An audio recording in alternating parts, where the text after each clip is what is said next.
नमस्कार और स्वागत है विक्रम आदित्य चैनल पर। यह चैनल समर्पित है उन दिव्य और प्रेरणादायक कहानियों को जो हमारे प्राचीन ग्रंथों रामायण, महाभारत, पुराणों और उपनिषदों से ली गई हैं।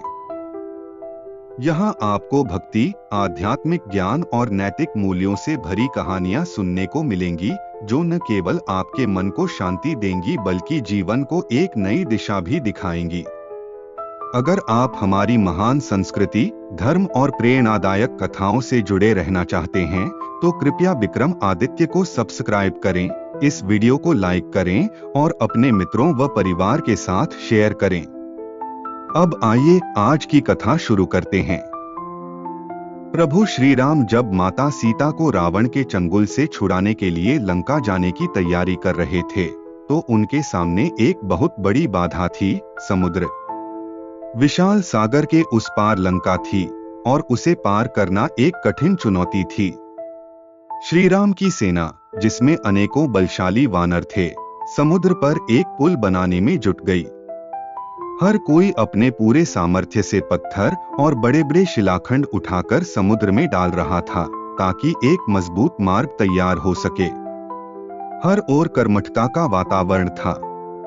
बड़े बड़े वानर वीर, जिनमें हनुमान, सुग्रीव और अंगद जैसे महाबली शामिल थे, भारी शिलाएं उठाकर समुद्र में डाल रहे थे।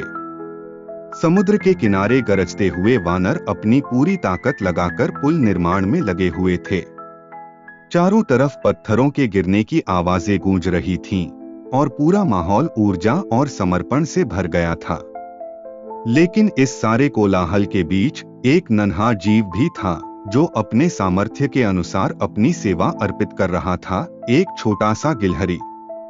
यह गिलहरी बड़ी शांति और तन्मयता से दौड़ दौड़ कर अपने छोटे छोटे पैरों से रेत के कण उठाती और पुल पर डाल देती। फिर समुद्र के किनारे जाकर अपने शरीर को पानी में भिगोती और आकर पुल पर लौट जाती ताकि उसके शरीर से चिपकी हुई रेत पुल के निर्माण में जुड़ सके। गिलहरी का यह प्रयास बहुत छोटा था, लेकिन उसके मन में अपार भक्ति थी। वह मानती थी कि पुल के निर्माण में उसका योगदान भी उतना ही आवश्यक है जितना कि वानरों का। वह निस्वार्थ भाव से निरंतर सेवा कर रही थी। कुछ वानर गिलहरी के इस छोटे से प्रयास को देखकर हंसने लगे। एक वानर बोला, अरे गिलहरी, तुम क्या कर रही हो? तुम्हारे छोटे छोटे रेत के कणों से क्या यह विशाल पुल बन जाएगा? दूसरा वानर बोला, हम महाबली हैं, बड़े बड़े पत्थर उठा सकते हैं, लेकिन तुम्हारी यह छोटी सी मेहनत किसी काम की नहीं है।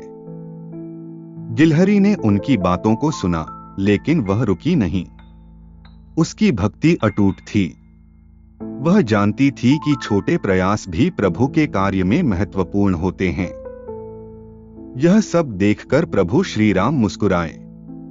वे आगे बढ़े और वानरों से बोले, तुम बड़े और शक्तिशाली हो, यह सत्य है, लेकिन यह गिलहरी अपने सामर्थ्य के अनुसार पूरी श्रद्धा और भक्ति से सेवा कर रही है। इसका योगदान भी उतना ही महत्वपूर्ण है जितना तुम्हारा। सेवा की महत्ता उसकी मात्रा में नहीं बल्कि उसमें लगे प्रेम और समर्पण में होती है। इसके बाद प्रभु श्री राम ने स्नेहपूर्वक अपनी उंगलियों से गिलहरी के शरीर को सहलाया।